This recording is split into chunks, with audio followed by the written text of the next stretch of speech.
handsome ডেশিং একদম হিন্দী চিনেমাৰ হিৰোৰ দৰে আৰু বৌ ইমান ইনোচেণ্ট চিম্পল তোমালোক দুটা দেখোন একদম অপজিট ইমান ভাল পাওঁ তাই সেইকাৰণে তাই নিজৰ হাজবেণ্ডৰ লগত একদম ফেভিকলৰ আঠা লগা দি লাগি আছে বুজিছা যোৱাকালি লগ পাইছিলোঁ নহয় যি প্ৰেম ভাই বাপৰে বাপ একদম বেবী সোনা মাৰি মাৰিহে কথা কয় দেখিছানে মন্টি আংকলক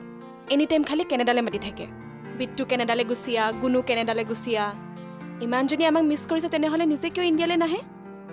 একচুৱেলি মন্টি আংকলে তোৰ কাৰণে তাতে এটা ল'ৰা চাইছে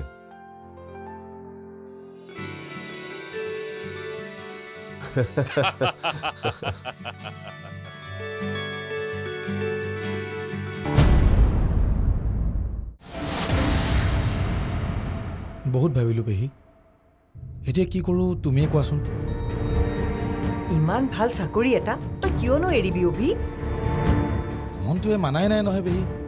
তাতে আকৌ ৰদালি একেটা অফিচতে কাম কৰি আছে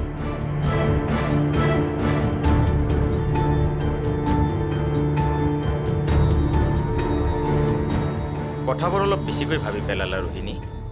ৰদালি বেয়া ছোৱালী নহয় বেয়াটো আমাৰ ল'ৰাও নহয় সঞ্জয় সি কি ভুলৰ কাৰণে শাস্তি পাব লগা হ'ল আহা ৰোহিণী ক'ৰ কথা যে ক'ত টানি আনা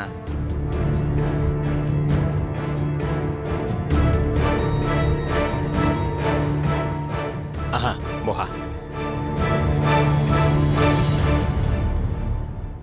ইমান চিন্তা কৰিব নালাগে যি কি নহওক অভি তই কোনো পধ্যেই এই চাকৰিটো এৰিব নোৱাৰ আৰু পাৰিলে পাৰ্চনেল লাইফ আৰু প্ৰাইভেট লাইফটো যিমান পাৰ বেলেগে বেলেগে ৰাখিবলৈ চেষ্টা কৰিবি কিন্তু পেহী পিকুৱে নিজে কৈছে যেতিয়া তই কি ইমান ভাবি আছ আৰু তাৰ যদি একো আপত্তি নাই তেনেহ'লে আমাৰো একো আপত্তি নাই যোৱা ৰেডি হৈ সোনকালে অফিচলৈ যোৱা এই বেমতলবৰ কথাবোৰ ভাবি বা আলোচনা কৰি এনেই সময় নষ্ট নকৰিব যোৱা ঠিক আছে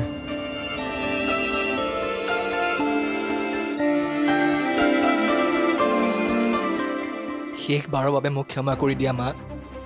মই কথা দিলোঁ মই তোমাৰ প্ৰত্যেকটো কথাই শুনিম তোমাৰ ধুন আজিৰ পৰা ভাল হ'ব মা বুন তই কিবা কৰিবি নে মই পুলিচ মাতিম আৰে বেচাৰটোৰ কথাখিনি এবাৰ শুনি কিয় নলোৱা মা সি ক্ষমা খুজিব বিচাৰিছে শুদ্ধ পথলৈ ঘূৰি আহিব বিচাৰিছে তাক এবাৰ চান্স দিয়াটো জানো আমাৰ কৰ্তব্য নহয় এবাৰ সাপে খুটিলে কেঁচুলৈকেও ভয় ইয়াৰ কথা মই একেবাৰে বিশ্বাস কৰিব পৰা নাই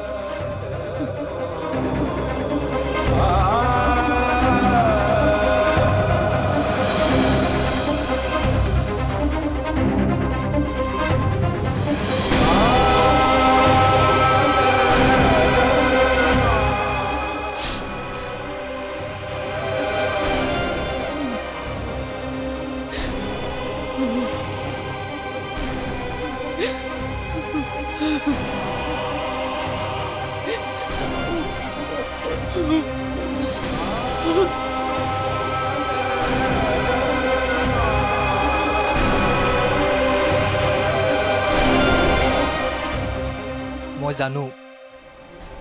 ইমান দিনে কৰি অহা মোৰ ভুলবোৰে তোমাৰ মনত মোৰ প্ৰতি অবিশ্বাসৰ সৃষ্টি কৰিছে আৰু এই অবিশ্বাস ইমান সোনকালে বিশ্বাসলৈ পৰিৱৰ্তন নহয় বুলি মই জানো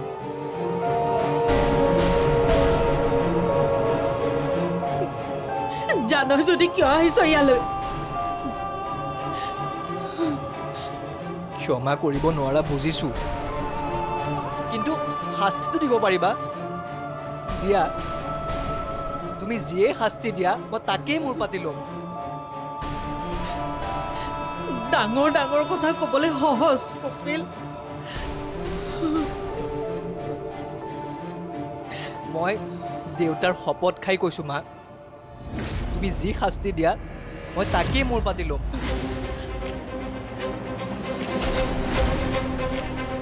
মৃত দেউতাৰজনকো টানি আনিছ ন তোৰ এই নাটকবোৰলৈ শাস্তি লাগে ন তোক দিম মই শাস্তি কিন্তু পাৰিবি জানো তই মোৰ পাতি ল'বলৈ হা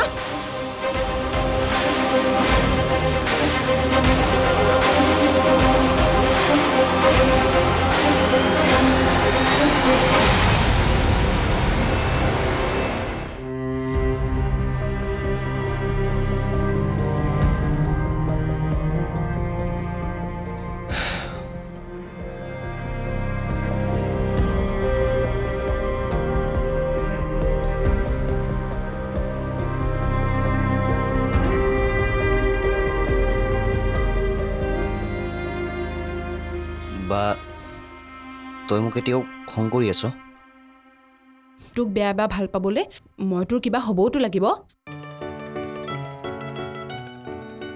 আচ্ছা মানে খং কৰিছে কোনোবাই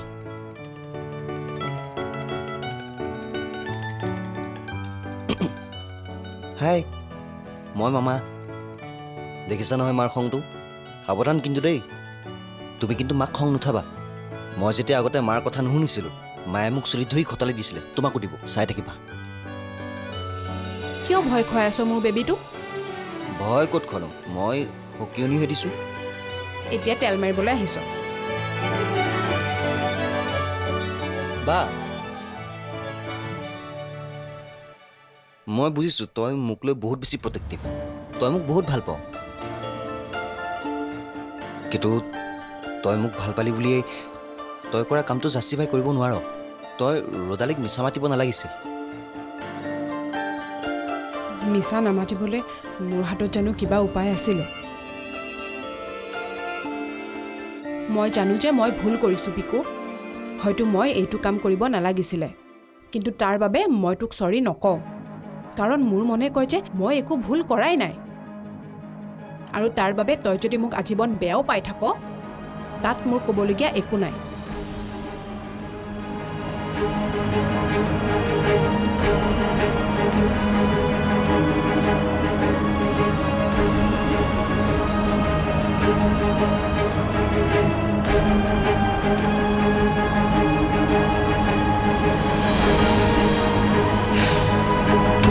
সি যদি সঁচাকৈ নিজক সলনি কৰিব খুজিছে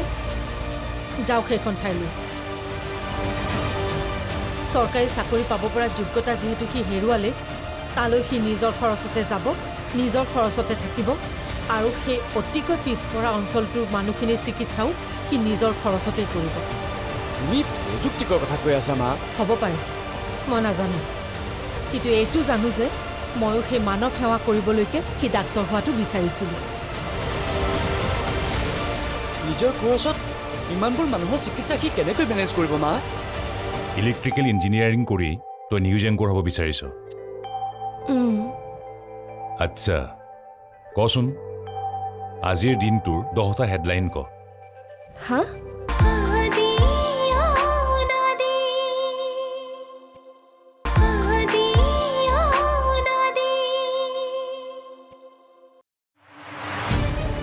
তুমি এইবোৰ কি কথা কৈ আছা মা সি কেনেকৈ থাকিব তাত এইটো সম্ভৱেই নহয় সি মোক তাৰ ভুলৰ শাস্তি খুজিছে মই শাস্তিও দিলোঁ সম্ভৱ অসম্ভৱ এইবোৰক লৈ মোৰ ঘমোৱা কাম মোৰ নহয় মা তুমি তাক যিখন গাঁৱত গৈ থকাৰ কথা কৈছা তাত অন্য সা সুবিধাটো বাদেই ইলেক্ট্ৰিচিটিয়ে গৈ পোৱা নাই আজিলৈকে সি কেনেকৈ থাকিব তাত থাকিব পাৰিব লাগিব বোন বুদ্ধিহীন ল'ৰাটো সি কাহানিও নাছিল যিটো মগজু ব্যৱহাৰ কৰি সি ইমান দিনে বেয়া কাম কৰিলে সেই একে মগজুটোকে এইবাৰ দুটামান সৎ কামত ব্যৱহাৰ কৰক মা তুমি বুজা নাই কথাবোৰ মোক তই বুজাব নালাগে বোন সি যদি সঁচাকৈ নিজক সলনি কৰিব খুজিছে যাওক সেইখন ঠাইলৈ চৰকাৰী চাকৰি পাব পৰা যোগ্যতা যিহেতু সি হেৰুৱালে তালৈ সি নিজৰ খৰচতে যাব নিজৰ খৰচতে থাকিব আৰু সেই অতিকৈ পিছপৰা অঞ্চলটোৰ মানুহখিনিৰ চিকিৎসাও সি নিজৰ খৰচতেই কৰিব তুমি প্ৰযুক্তিকৰ কথা কৈ আছা মা হ'ব পাৰে মই নাজানো কিন্তু এইটো জানো যে ময়ো সেই মানৱ সেৱা কৰিবলৈকে সি ডাক্তৰ হোৱাটো বিচাৰিছিলোঁ নিজৰ খৰচত ইমানবোৰ মানুহৰ চিকিৎসা সি কেনেকৈ মেনেজ কৰিব মা দেউতাৰে অগাধ সম্পত্তি এৰি থৈ গৈছে তহঁত তিনিওটালৈ আৰু মই ভাবোঁ মোৰ তিনিওটা সন্তানেই সেই সম্পত্তি বহি বহি খোৱা নিকম্মা নহয়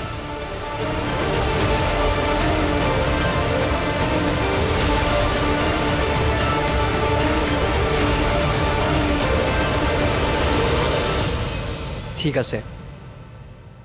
মই যাম কিন্তু কিমান দিনৰ কাৰণে খাটিব লাগিব এই বনবাস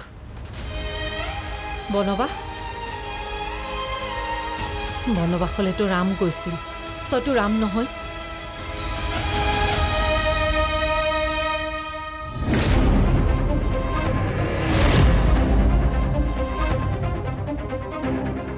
তই টেনশ্যন নলবি মই মাক বুজাম মা এতিয়া বহুত খঙত আছে তই একো ক'ব নালাগে মায়ে যি বিচাৰে মই তাকে কৰিম যেতিয়ালৈকে মায়ে ফোন কৰি নিজে মোক নেমাতে মই এইখন ঘৰলৈ নাহোঁ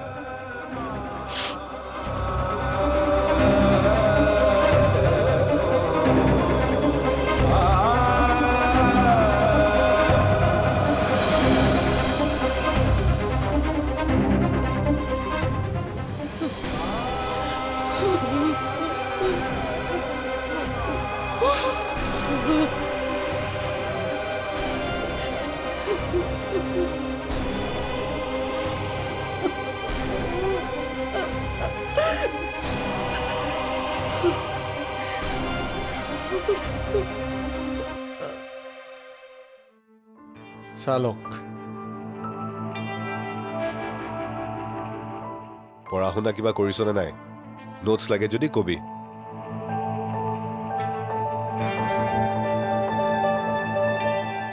তেনেকৈ কি চাই চবে আপুনি বৰুণ দাই নে কুম্ভমেলাত হেৰাই যোৱা জুৰুৱা ভাইটো নহয় পৰীক্ষাৰ আগদিনা আমাৰ পৰা নোটছ লোৱা মানুহজনে আজি 2 মাহ আগতে আমাক নোটছ দিব ওলাইছে লাকিয়ে শুনিলে বেহুচ হৈ থাকিলেহেঁতেন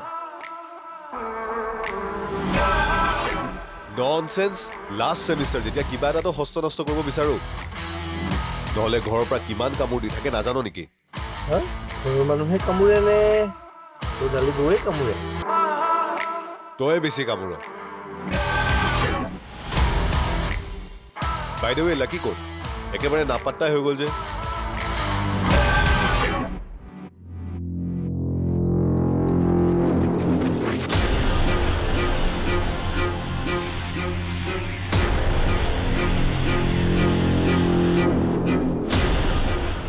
বৰুণদাক কথাটো কৈ দিওঁ নেকি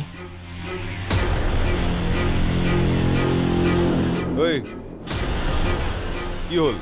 লাকিৰ লগত টেলিপেথি কৰি আছ নেকি লগ পোৱা নাই একো নাই লাকিক ফোন কৰ ইয়ালৈ আহিব দে বৰুণদা বহুদিনৰ পৰা আপোনাক কথা এটা ক'ম বুলি ভাবি আছিলোঁ কিন্তু সাহস গোটাব পৰা নাই কি কথা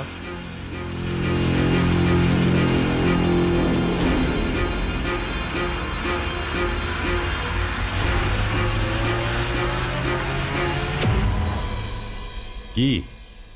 য়েছ মামাজী মই ডিচাইড কৰি পেলালোঁ নিউজ এংকৰ ইলেক্ট্ৰিকেল ইঞ্জিনিয়াৰিং কৰি তই নিউজ এংকৰ হ'ব বিচাৰিছ আচ্ছা কচোন আজিৰ দিনটোৰ 10টা হেডলাইন ক হা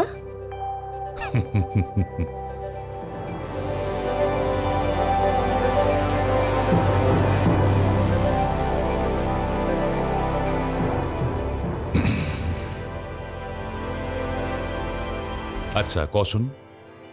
নিউজ এংকৰ হ'ব বিচাৰিছ ন তোৰ কাৰেণ্ট এফেয়াৰ্ছৰ নলেজ জানিব খুজিছোঁ মই গৈ থাকোঁ নেকি ছাৰ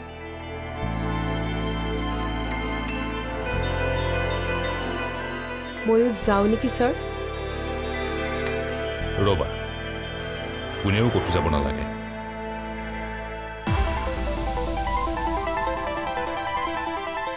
কি হ'ল তই উত্তৰ নিদিলি যে